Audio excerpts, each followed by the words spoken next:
Hey! That scare you? Good morning. Welcome to episode 81.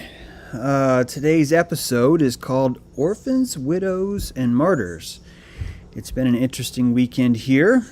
I, prior to starting the show, spilt my coffee all over this table, and I had a moment.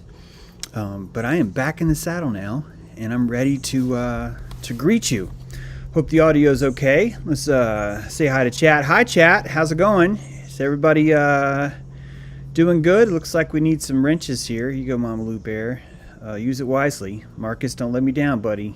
Don't let me down. Good weekend here. Well, there's a lot of new people. Great. Love the music here. Cool. And good morning. Hey, let me do a quick shout out, please. This will probably be another demonetized episode, and I am totally cool with that. I am cool with that because of my patrons.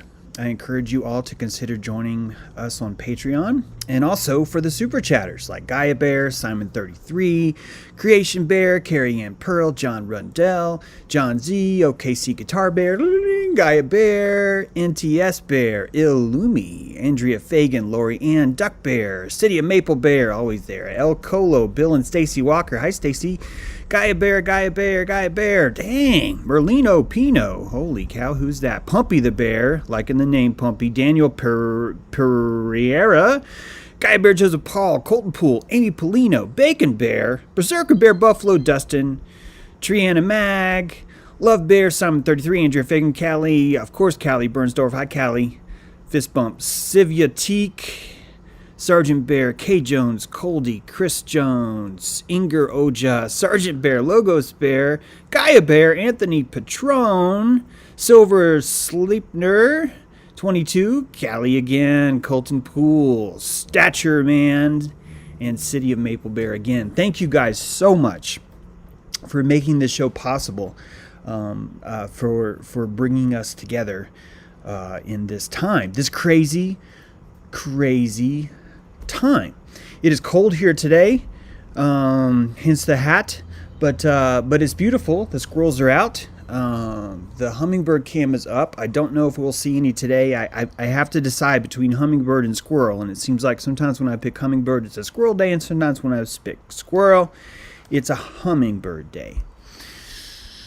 In July 2002, the company Challenger, Gray, and Christmas began tracking CEO resignations. And every year they counted a tally. Someone put a Excel sheet together. And they wrote down every single CEO that had ever retired or expired in some way every year. And they started mapping it. And in that year, 2008, was our worst financial crisis we had seen in a while. And a lot of CEOs resigned then. A lot. It was a big falling out that happened all over the place. But not nearly as many CEOs left as they did in 2019, last year. Which is kind of weird because last year was a year of record profits, of record Dow, Dow market rates, right? The market was really up all year. Everything was going great. But still, the most CEOs that have ever resigned last year. And that's weird. And depending on your aperture, that weirdness is going to be one of three different things. Now, there certainly could be more than three, but I would just like to remind us, the beauty of aperture is that we're going to see these things from totally different perspectives. It's just going to happen. One way of seeing this aperture is to just read the news and pretend like it's real. And if you were to read the news, you would read that it was the Me Too movement that caused all the celebrity resignations. Yes, the Me Too movement. According to MSNBC, it's because corporate America has decided that they've had enough. And because of that, all of these CEOs stepped down because they were male chauvinists or racist. Take your pick. Doesn't matter. Either one. That is an aperture. Guys, I see some of you laughing. Stop. That is an aperture. That is a perspective to read the news and decide that it's real and move forward is real, right? To read the news and decide that it is real is an aperture. People have that. And out of that aperture, you could look at last year and say, thank God. A woman's place is in the boardroom, and this is fixing that. We are sending our women back to the boardroom, and that is progress. That is a legitimate aperture right now. A lot of people have that aperture. They hold it fast. And if you are learning your lessons of compassion like I am and like others, you would be able to walk up to them, unless you're Michelle, the only person here who thinks that no, it's absolutely impossible that compassion and consent have to be the same thing. But unless you're Michelle, you could see someone who has that aperture and say to them, I understand where you're coming from. I see your perspective. What you see happening around us is a good thing because it's helping feminism.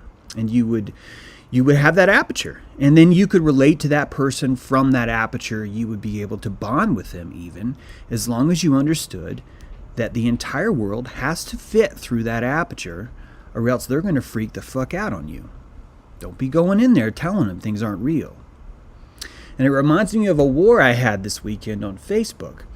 Yes, a war. Friends, I am used to having intellectual wars with people as we debate different finer points. And before this aperture compassion thing hit me, I would fight them much harder. I would stand my ground more. I would insist that I was right. I would use point of order. I would use the logical paradigms and the tools at my disposal, the logic circuits, to build an argument that would have immense power and help me win. And it still mattered little, because underneath there was an emotional driver that I wasn't appealing to from them. And since I've developed this compassion aperture, I now have this ability to appeal to someone's emotional driver by relating to them. I can have compassion for them. But it gets tested. It gets tested.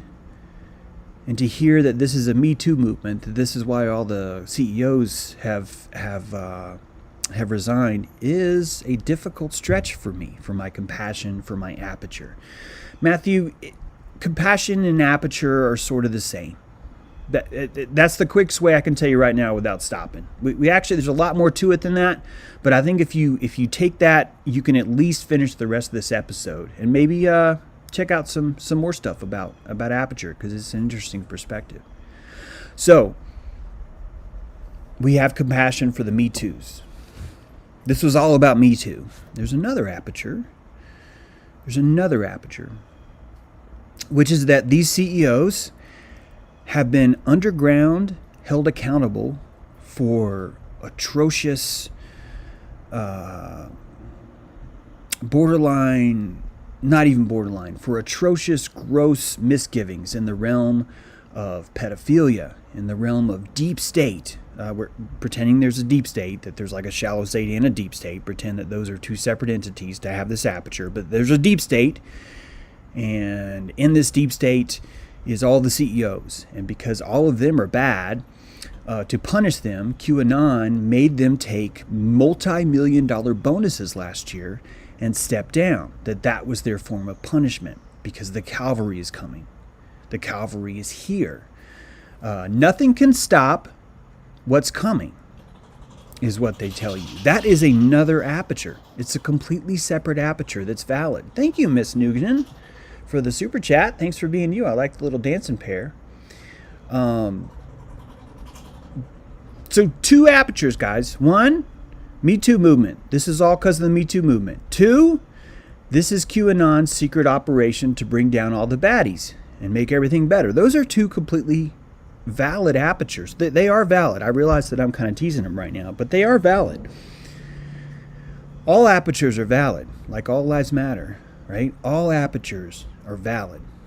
The reason why they're valid is because you don't have to consent to don them. You can simply step into them. You can take your plasma field and separate this little spongy thing that's on a tezer, this like beholder ball, if you ever played Advanced Dungeons and Dragons. And you can send this beholder ball out into someone else's skull, and you can turn around and physically see the world from their perspective. And when you do that, you're able to understand how this could be a Me Too movement, or this could be QAnon fixing everything. There is a third aperture,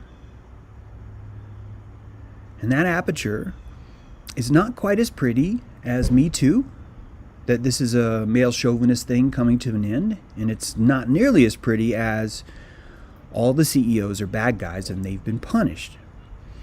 The aperture that I'm getting ready to sell you is expensive. It is calorically expensive for you to hold on to, because it's not such good news. It's not, I can't do anything with this, sorry.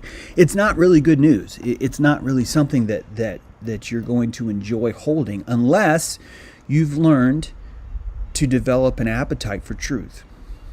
When you have an appetite for truth, you can see things and still appreciate their flavor, despite what they might hit with the taste buds. It's a Brussels sprout aperture.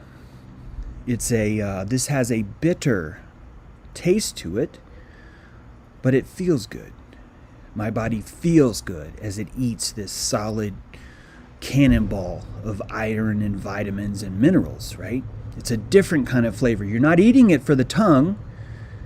You're eating it for the digestive feeling. How does it feel in your belly? Not how does it feel in your tongue, not how does it feel in your throat, but how does it feel in my belly?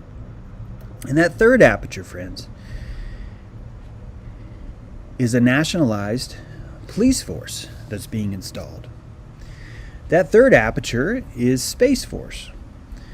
Space Force, a low-altitude drone police force, surveillance force, automated, running on a blockchain, connected to a central tower maybe somewhere, and wired into the ADL and the SPLC, yep, and watching all of us to make sure that none of us are too racist or too anti-Semitic or too chauvinistic or too anything.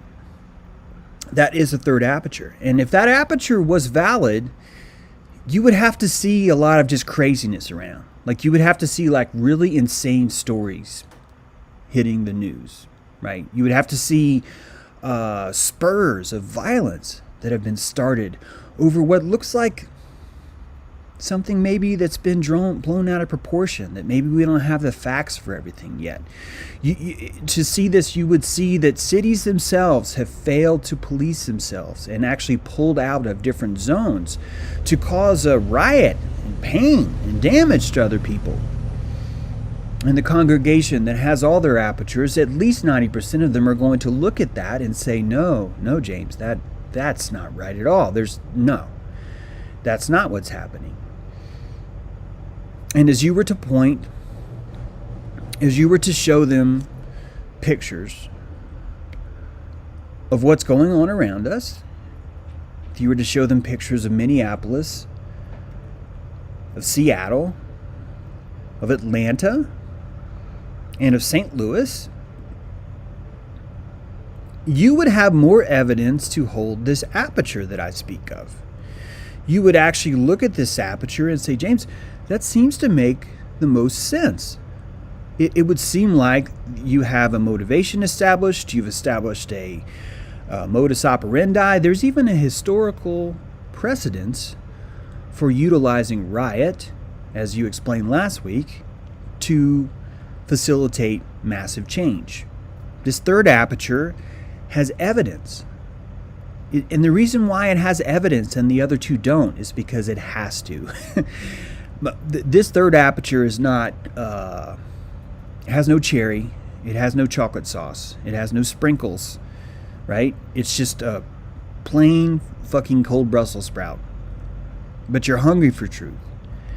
And the only reason why you're going to eat it is because it's fortified with vitamins. It's fortified with logos. It's fortified with what you're saying matches what's happening on the ground. And that is what's happening on the ground. If you honestly think that Black Lives Matter activists decided we're going to cut these letters, defund police, out.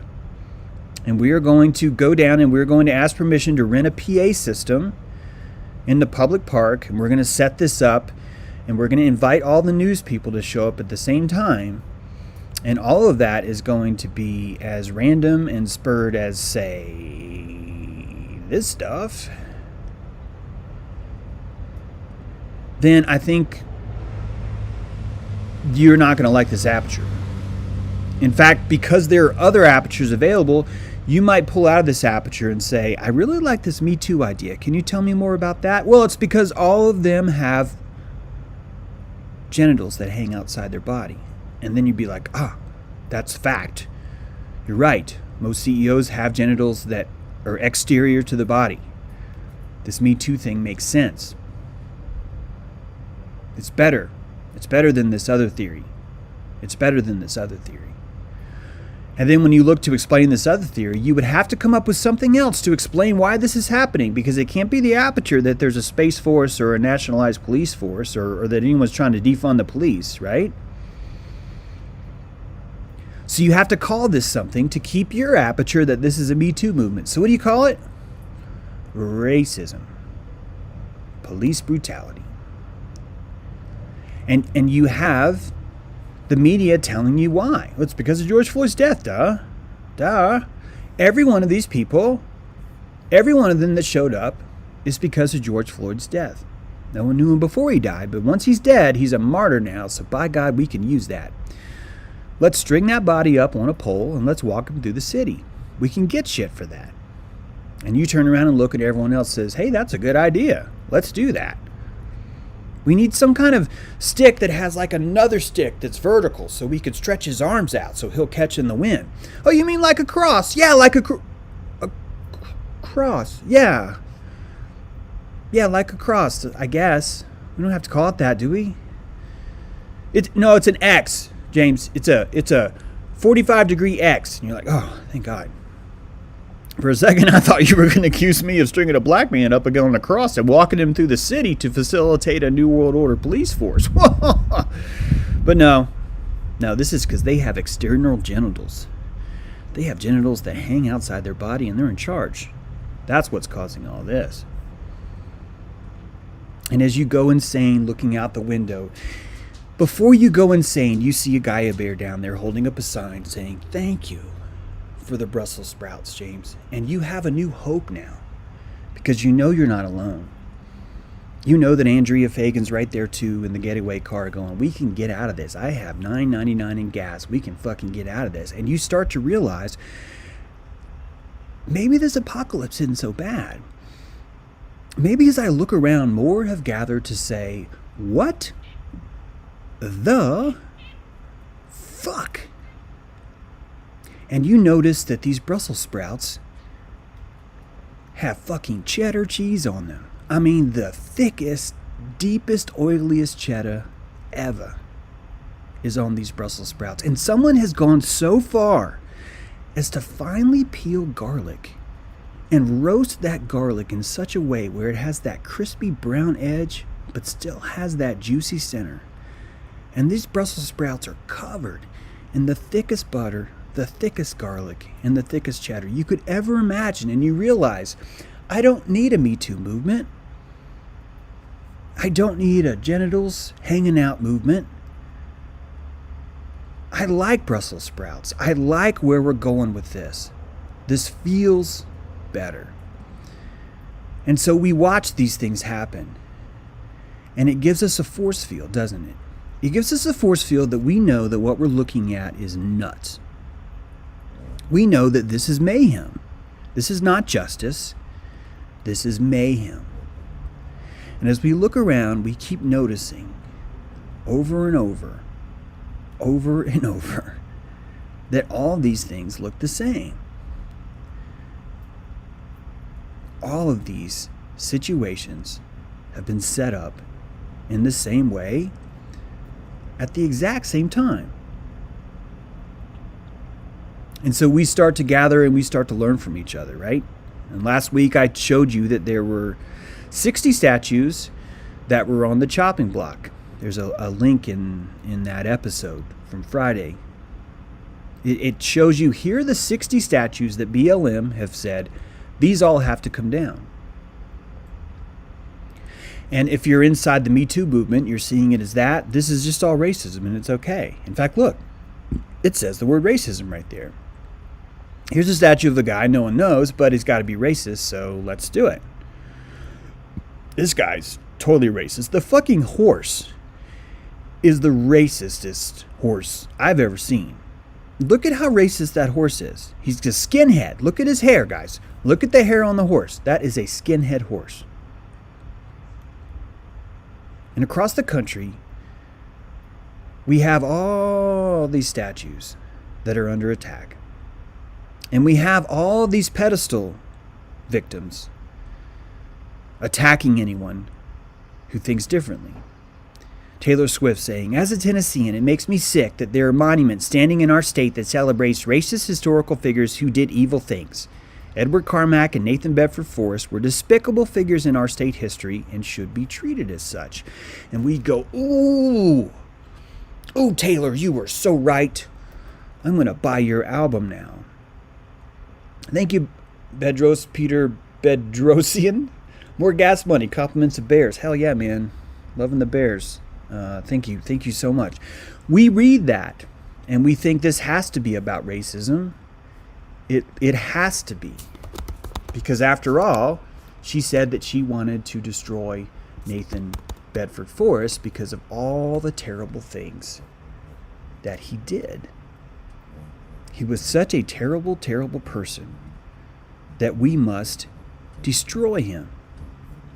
And there comes with that a sense of fervor and a sense of camaraderie, as you're able to find the evil witch, to find the Frankenstein, and go destroy him.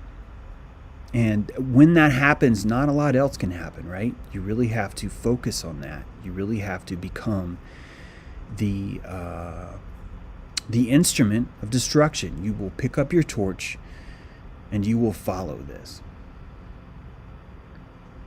Now, I bring this up. I bring up Taylor Swift because she named in particular Nathan Bedford Forrest. And Nathan Bedford Forrest was the first white man to address what would become the NAACP. And on July 5th, 1875, the person that we're tearing down, the person that we're saying is the key to our racism, is the key to all the evil that's in the world, said this: "Ladies and gentlemen, I accept the flowers as a memento of reconciliation between the white and colored races of the southern states. I accept it more particularly as it comes from a colored lady. For if there is anyone of God's earth who loves the ladies, I believe it is myself. This day is a day that is proud to me. Having occupied the position that I did for the past 12 years and been misunderstood by your race, this is the first opportunity I have had during that time to say that I am your friend. I am here a representative of the Southern people, one more slandered and maligned than any man in the nation. I will say to you and the colored race that men who bore arms and followed the flag of the Confederacy are, with very few exceptions, your friends. I have an opportunity of saying what I have always felt, that I am your friend, for my interests are your interests, and your interests are my interests. We were born on the same soil, breathe the same air, and live in the same land. Why, then, can we not live as brothers? I will say that when the war broke out, I felt it my duty to stand by my people. When the time came, I did the best I could, and I don't believe I flickered. I came here with the jeers of some white people who think I am doing wrong. I believe that I can exert some influence and do much to assist the people in strengthening fraternal relations, and shall do all in my power to bring about peace." Let's put up Taylor Swift's complaint here about this horrible, horrible man. "It has always been my motto to elevate every man, to depress none. I want to elevate you to take positions in law offices, in stores, on farms, and wherever you are capable of going. I have not said anything about politics today. I don't propose to say anything about politics. You have a right to elect whom you please. Vote for the man you think best, and I think when that is done that you and I are free men.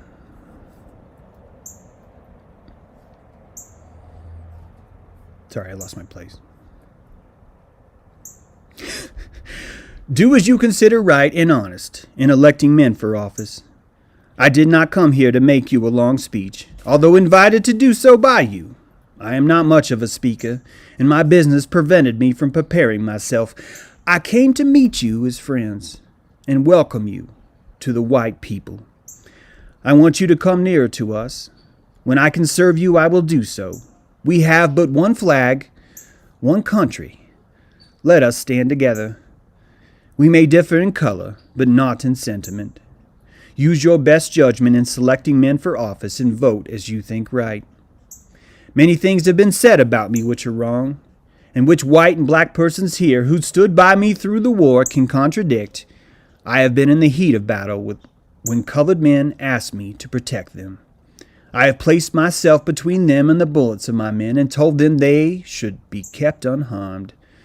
Go to work, be industrious, live honestly and act truly, and when you are oppressed, I'll come to your relief.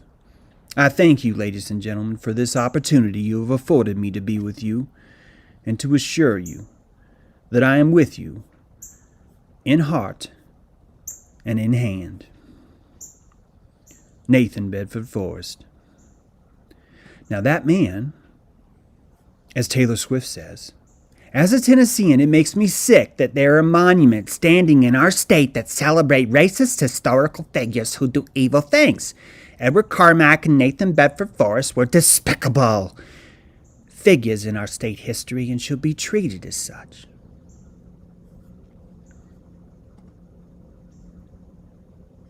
Now, I'm going to argue that it is not systemic racism that we suffer from. It is systemic psychopathy. Even with a speech as old as 1875, it becomes very, very difficult to pick out one phrase in this speech that's racist. I mean, you would really have to go over it with a comb to figure out exactly what your beef with it is. I would argue it's impossible. And I would argue that the only way you could win that argument is with psychopathy, is with a denial so strong that it rips through all ears and simply appeals to the core shame inside you.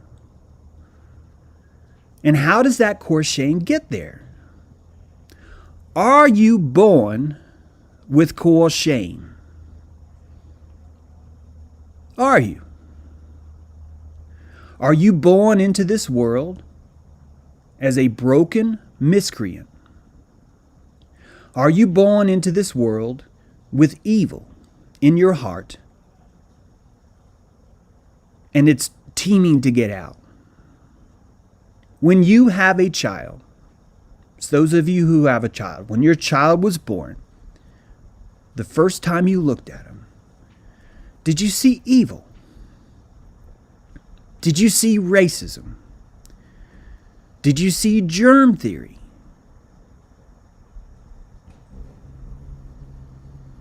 Because that's the only way you could believe in racism right now, is if you believe it comes before a person comes out of the womb. It's the only way you can believe in racism.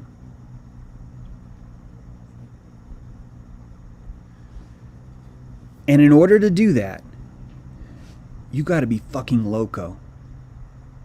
You have to see the world through such a tainted, shitty perspective that you're so convinced that everyone is so intrinsically evil that it's systemic to the point where no one can even fucking see it. And the people that we praise, the people we put on statues, are the ones that could.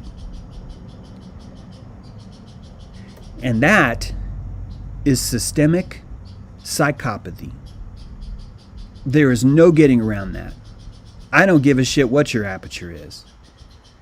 You cannot sit there and tell anyone that it is sane to look at an unborn child through this vector.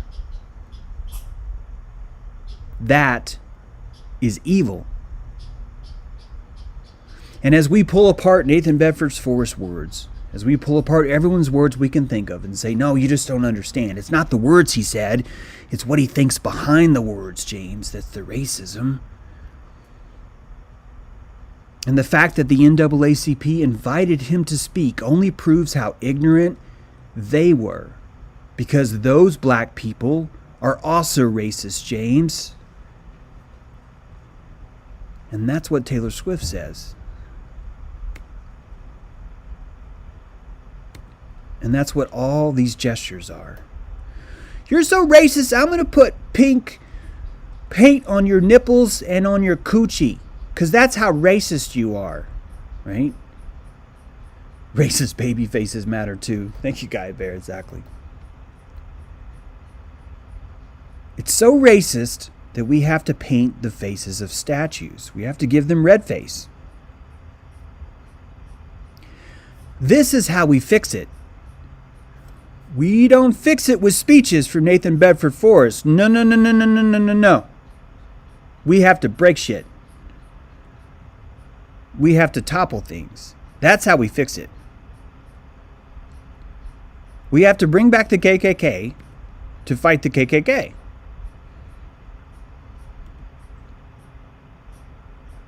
We have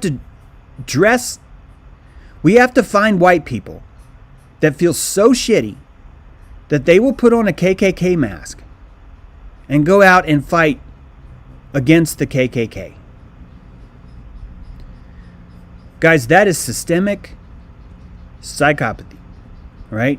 You understand what systemic means, right? It's built into the scaffolding. This is a liberal word, an SJW word. And it's ironic because it fucking fits. For one time, they came up with a decent word that actually fits. But instead of psychopathy, they used the word racism.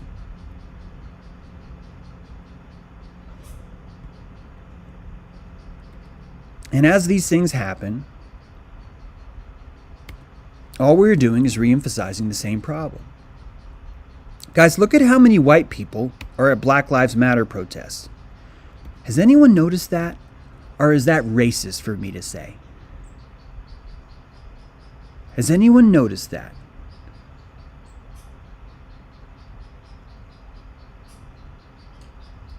There are 60 statues that have to go.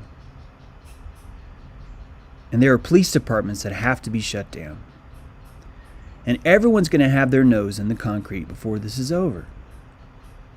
Because we run on passion, not truth. This statue is okay. No one has a problem with this statue. Podcasters, you're looking at a statue, a rude statue. Talking about a statue of a black man with no clothes on in chains. This statue is pro Black Lives Matter. No one vandalizes this statue, guys. But this guy, who no one knows, yeah, that one's got to go.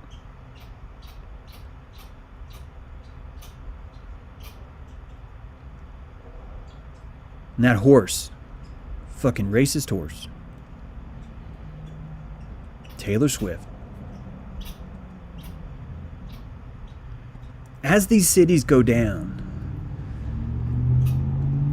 as they're systemically going down, none of us are blaming the right people. In fact, we're not even helping black people.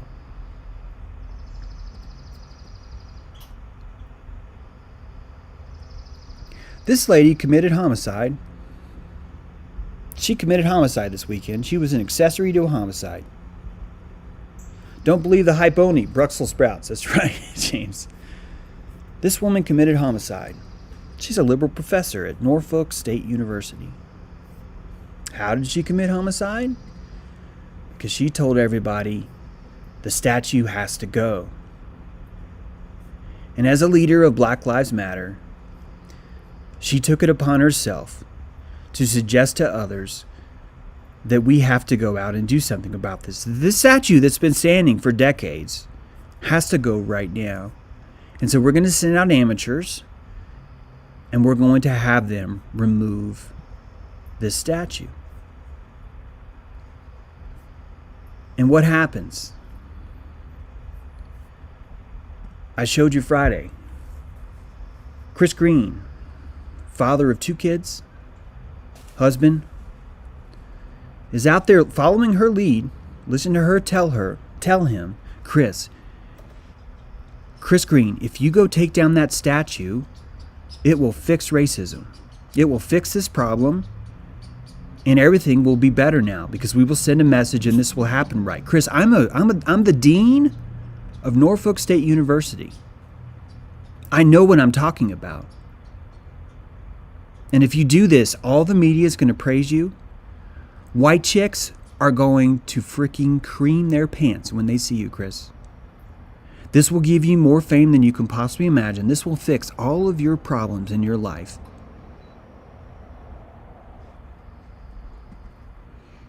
And that statue fell on Chris, and it cracked his head so bad that his skull was exposed. And all that rendering fluid of all his wisdom, of everything he'd ever learned in his life, poured out on top of a racist bronze statue, while everyone cheered. And yeah, they got him to the ambulance, they took care of him. But this was the fault of racism. It wasn't her fault. How can it be her fault? She's a professor. She's dean. It's not her fault. It's not Chris's fault.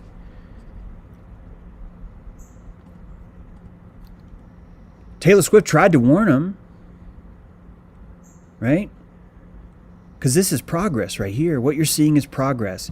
And what Chris Green is, James, is a martyr. And that's why Black Lives Matter in Norfolk have strung this man up on a cross and walked him through the city saying, Black Lives Matter. Black Lives Matter.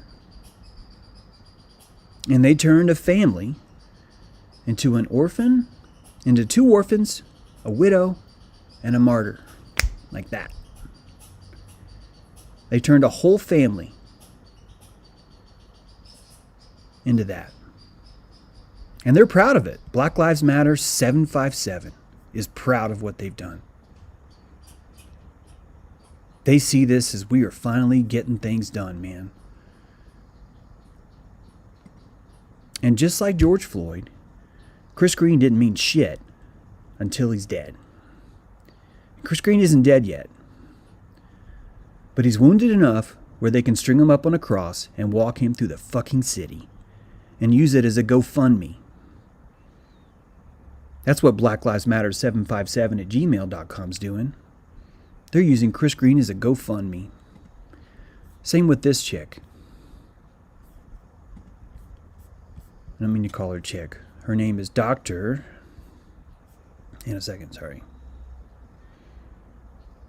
So sick of these people. Who you calling these people? Yeah, exactly.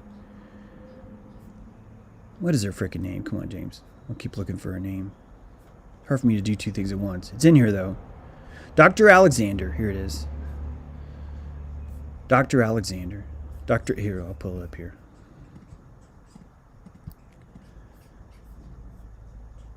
Accessory to homicide. The Black Lives Movement sacrificed Chris Green for political fodder.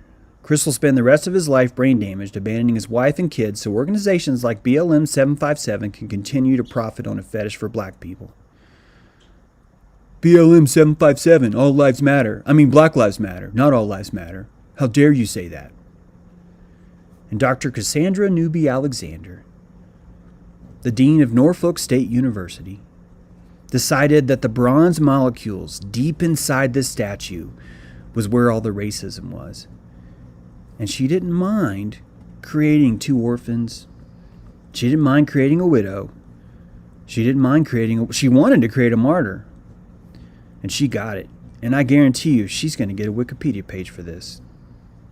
She's going to be considered a champion of Black Lives Matter because of it.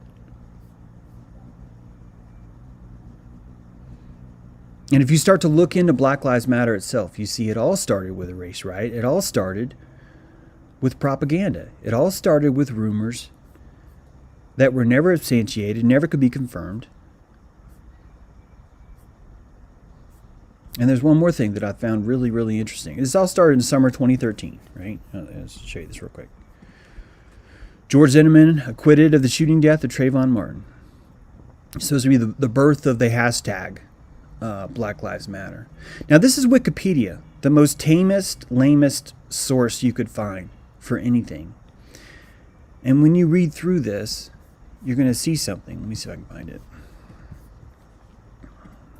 I made a picture of this, but I don't think I put it in the folder like I should have. Let me see here. Excuse me. Hey guys, how's it going? Here it is. Yeah. Here it is. It is inside the folder called Blame. Oh, good. I did do it. Okay. So,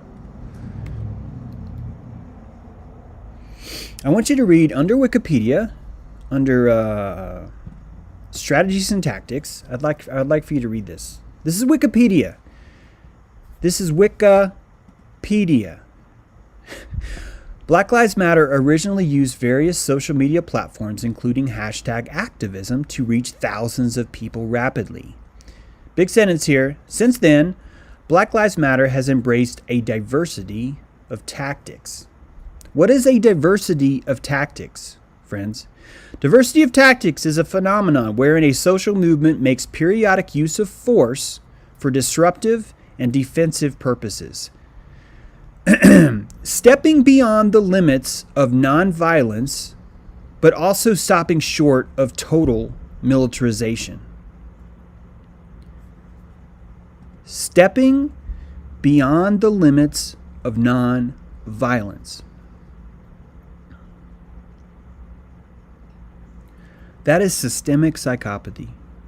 Calling violence the stepping beyond the limits of nonviolence is psychopathy. And because everyone embraces it, it's systemic. That means it's built into the concrete. It's built into the concrete of our zeitgeist. It's everywhere. And there's nothing you personally can do about that. It's true. I'm not saying, therefore, you're hopeless. That's not what I mean. What I'm saying is that you're looking at something that's going to be very, very difficult for you to change. This is built into the framework that we have. It's built into our society at large. Thanks, guys, for taking care of our friend there. Appreciate it. Laura Bear, good catch. And Chris Jones, thank you both. Don't even know what he said, doesn't matter, but just I love that the trash takes itself out like that. I would like to suggest to you that systemic psychopathy runs through every sector of our life. And the reason why I spent all weekend arguing with someone over the believability of Dr. Waynell Sexton shows me how systemic this is. And I've said this before, but I want you to remember that from the time you were born, from the time you were sent to school, you were rewarded for your ability to regurgitate what you were told, not for your ability to discern what you were told. It was always to regurgitate. Can you remember what I told you and repeat it? That's the definition of a quiz. That's the definition of a test.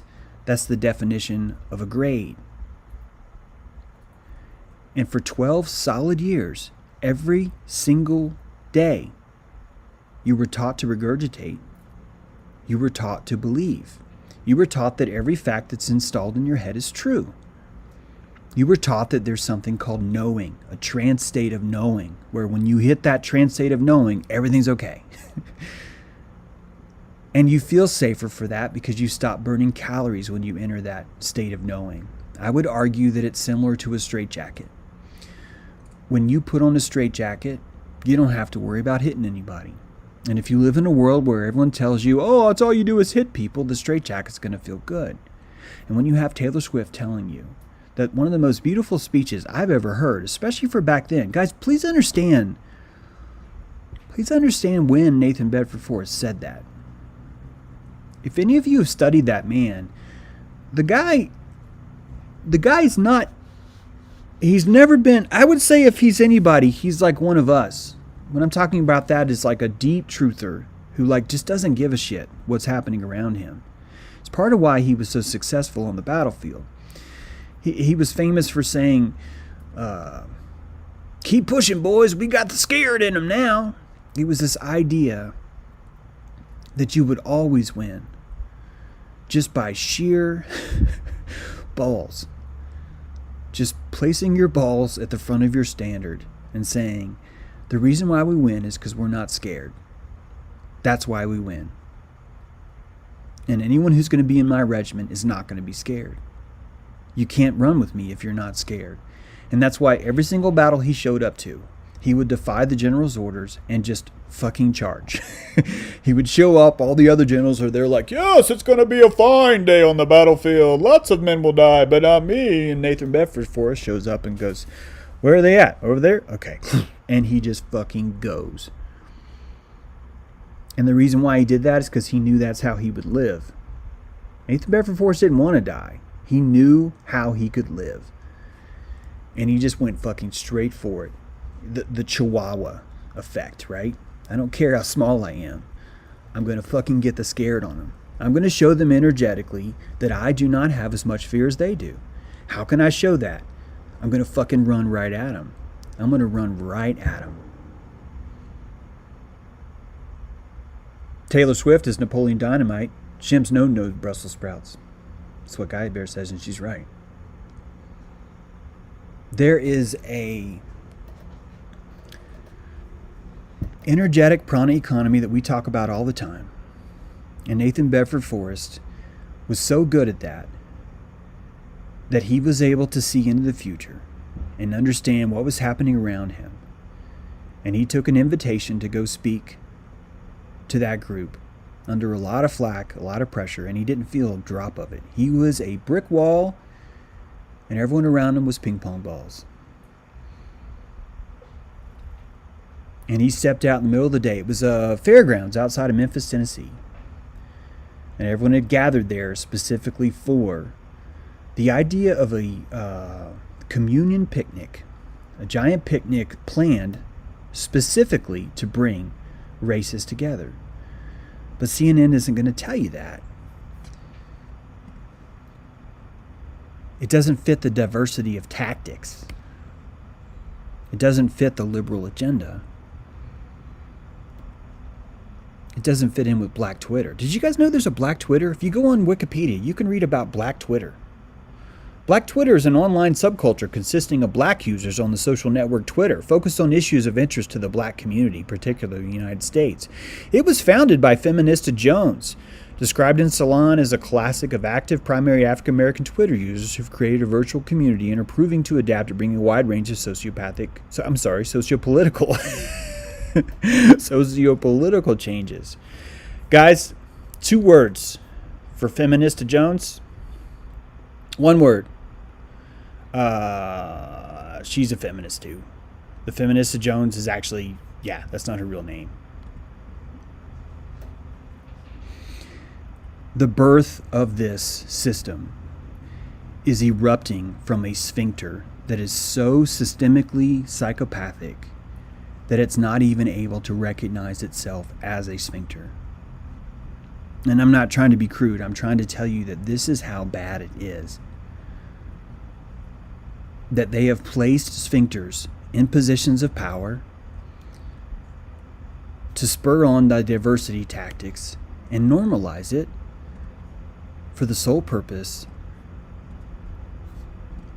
of burning cities down, of establishing a culture that the only way to win is through violence. And the whole time while they're screaming Black Lives Matter, Black lives don't matter. The largest victim right now of victimless crime is the black man.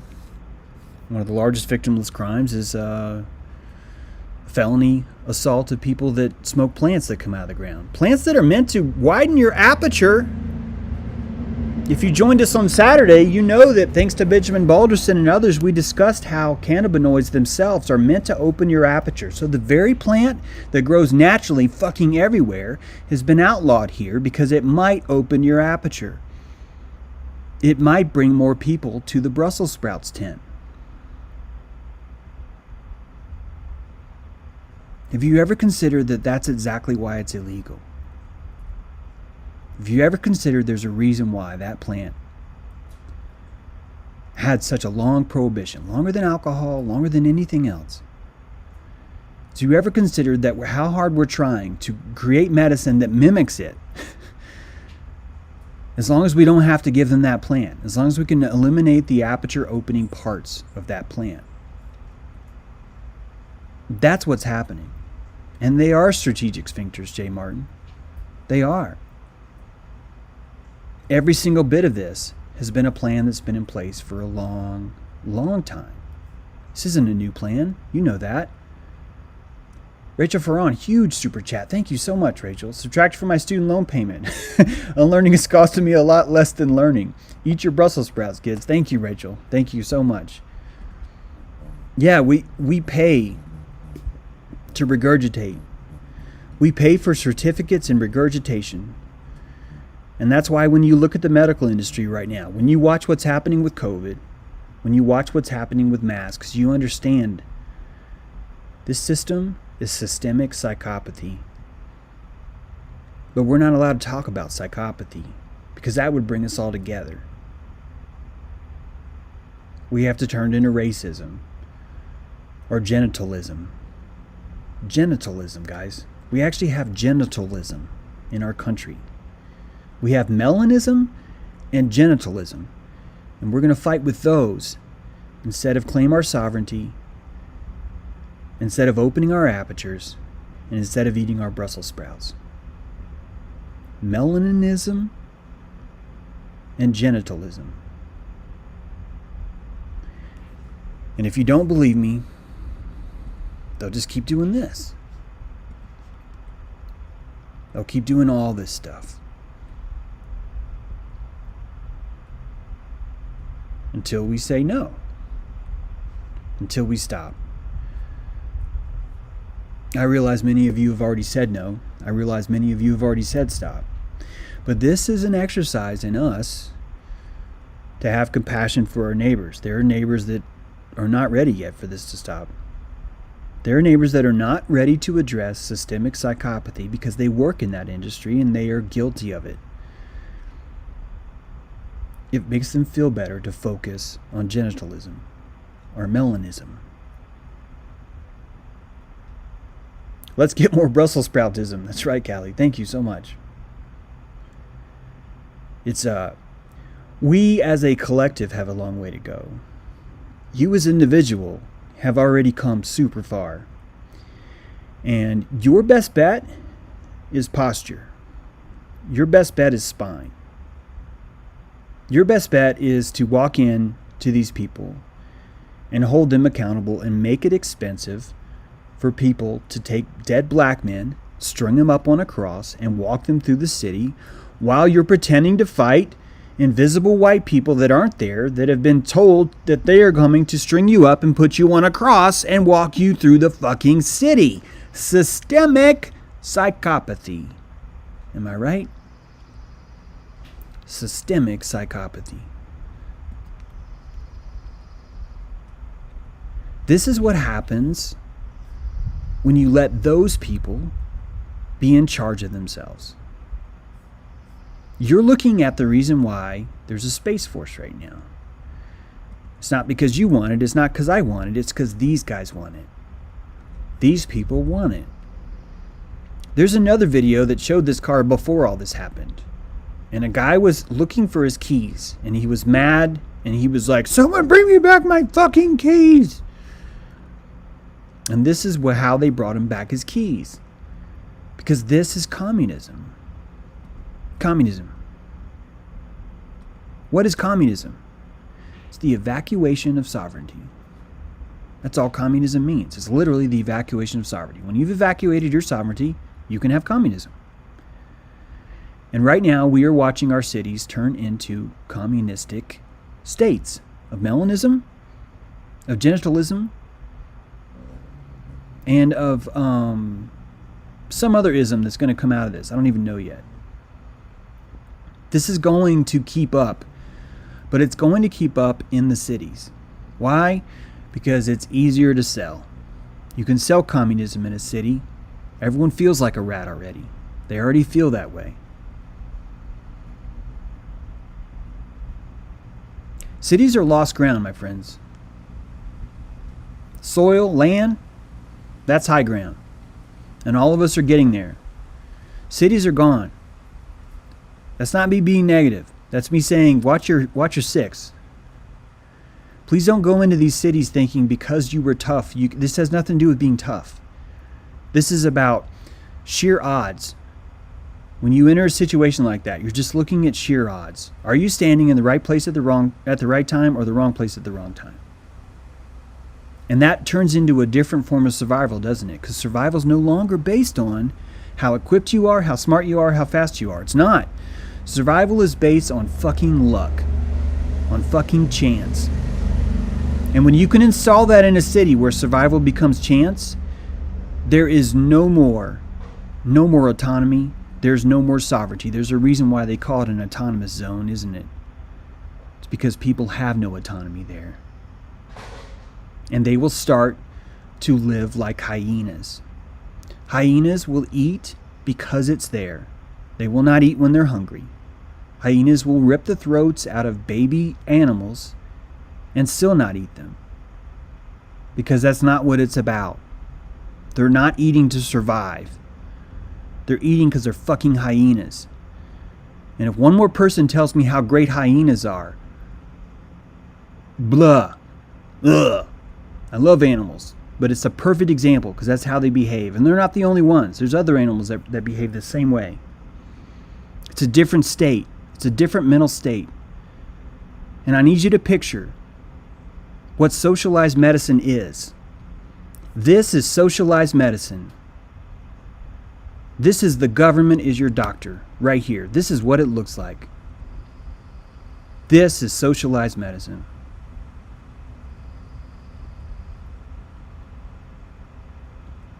And it all came from guilty feeling white people. White people that bought into this shit. White people that went to her and said, tell me how to be less evil. I'm systemically evil. Can you help me?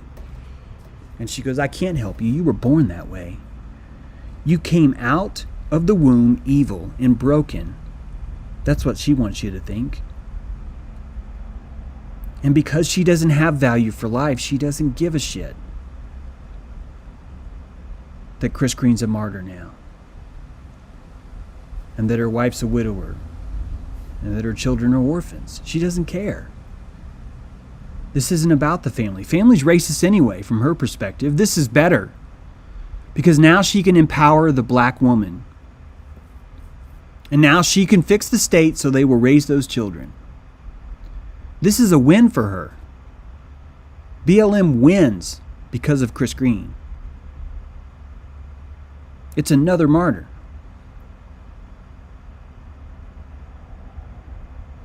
This is what's around us. And if you want to know who's sick, it's people listening. It's people listening to the Zeitgeist. It's people wearing masks. It's people playing the game. It's people believing blindly that fucking Waynell Sexton is a real person. I had someone tell me that, James, this has to be real because his Facebook photo says it was uploaded in 2013. Which means they told me, well, James, you can doubt CNN, but I can prove CNN is true because Facebook. Don't you see, James, there's no way that anyone would ever infiltrate CNN and Facebook. What? That's crazy. No one would ever do that, James. So it has to be true. And that's a first grade tactic, right? I was told to say this, so I said it. Third level of understanding, right? Conscious competence. Means I can repeat. I can regurgitate well. And all of us have been given doctorates in regurgitation. I feel like I've already said that. See, I'm regurgitating the lesson about regurgitation. So it shows us what's coming. And it shows you exactly where it's coming from, guys. It shows you that. You know exactly where this is coming from. You don't have to be afraid. Watching this cast is not here to make you more afraid. It's here to make you more confident. Why? Because you know exactly where it's coming from. You know exactly what caused it and how it got here. You're going to have to wait for everyone to open their aperture. You're going to have to. If you're going to live here in this country, if you're going to live in the city, if you're going to expose yourself to their food, to their school, to their medicine, to their fucking teachers, you're going to have some compassion and wait for apertures to open. Otherwise, you're going to have to do it all yourself. I say do it yourself, but it's hard. It changes everything. Your entire approach to Babylon changes the moment it gets hard, doesn't it? Guys, yesterday I bought 3 forks for $1 from Babylon. 3 whole forks with fancy design on them for $1. Please don't hear me as saying I don't know what Babylon's like. $1. This is all about your consent. And the only way it's going to give your consent is to sell you 3 fucking forks for $1. For you to look at just how easy it is to buy a new shirt. Just how easy it is to call it systemic racism. Right? Everything evil in the world saves you calories. Everything good in the world costs you calories. It's fucking true. It's true. Thank you, Dennis Lamont, for the super chat. I appreciate that.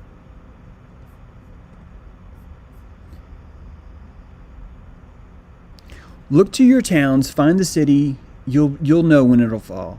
St. Louis will fall today, if it hasn't already. Maybe it already has. They just haven't released it yet. Excuse me.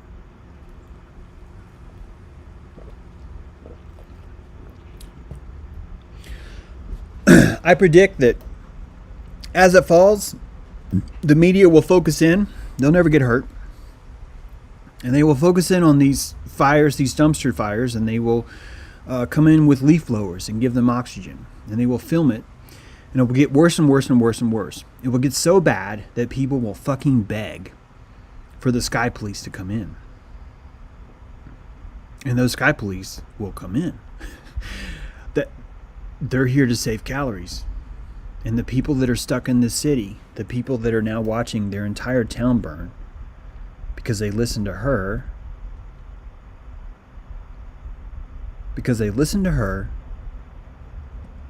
are now looking to save calories. And they know that survival is not about how smart they are now. It's going to be about luck, which is going to put them in that framework where, fuck it. That's the framework they'll enter into, is fuck it. And when you get into that framework, you're going to burn the city down. This is fuck it. This is what fuck it looks like. This is what fuck it looks like. This is what fuck it looks like. Right?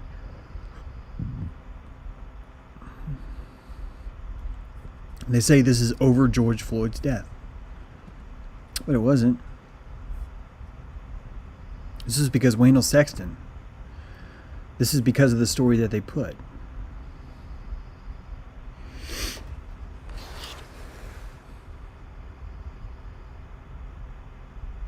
There's a Rasmussen poll done last week. I don't typically believe polls, but I'll tell you because it's interesting. Only 11% of the population actually supports that term, Black Lives Matter. Only 11% when asked privately even support that term. That's what makes it such a perfect term to use. It makes it perfect. And as long as you have systemic psychopathy involved, you can put that in place easy. Guys, I want to remind you that we believe that a rogue virus left the shores of Wuhan, China, got on a plane, flew to Australia into the outback, the remote outback, a town of less than 300, and infected Tom Hanks, and then took a 180, got back on a plane, flew to Chicago, and infected Don Lemon, all within 72 hours. And that for whatever reason, it attacked all the famous people first. That anyone who's an A-lister suddenly had COVID at the exact same time. And it got so bad that everyone ended up wearing masks. Everyone ended up crawling around. Brought the entire economy to its knees. Probably going to have some famine happening in regards to the essentials that we need to have a healthy immune system and a healthy body. Already led to cities being burnt down. Already led to police states evacuating cities on purpose by the actual mayors themselves, and will lead to a new city-state placed inside a city. A new national police funded by Space Force, and it's all because we believed this idea that a virus can do that. And the reason why that spreads is because of systemic psychopathy. When you have that many lies that are already perpetrating every single avenue, it's easy to throw more in. The port's open, baby. You've already got a direct line in the vein, might as well stick more lies in there. And that's what we're seeing around us. And we're going to do okay. We are. This is the best apocalypse ever. And it's going to require cities to say goodbye to their autonomy. And just like there's a fence up now that was placed around certain perimeters, like in Chaz, those fences will eventually be government sponsored. And to enter the autonomous zone, you will have to lose your autonomy. To enter the safe zone, you will have to subject yourself to an injection of aluminum. To enter the non-racist zone, you will have to take a massive hit to your social credit score for not having the right shade of melanin. Everything is backwards in Bizarro World because of systemic psychopathy. And I am being penalized for telling you about it. What I mean by that, I'm not trying to gain sympathy. What I mean is that I'm telling you that's happening, and this video will be demonetized as a result of it. And it will be shadow banned and all the other stuff. And all that does is prove that systemic psychopathy is real. And the more of us that speak up, the more of us that make it expensive, the more of us that tell someone, I can't tell you how many times I've typed this. BLM is a fetish for black people. Having a fetish for a black person is not treating them like a person, it's treating them like a sexual object. And as long as more people keep making this expensive, it finally will become a prana economy that someone has to factor in. They will have to say, this is not pure sugar. It's costing me some Brussels sprouts. It's costing me. I'm having to defend why I'm spray painting the nipples on this statue right now. And yes, that guy's white. I can get mad at him because he's white, but he's bringing up a good point that I'm having a hard time fighting right now. And that's why they won't come out to the country. That's why they have to stay in the cities. Because they have to go where the ego's the lowest, where no one would ever question that. Why? Because Black Lives Matter. That's why. And everything else is supposed to be vandalized because that has priority. The Black Lives Matter has all the priority. Thanks, Caveman Bear. Thanks for the super chat.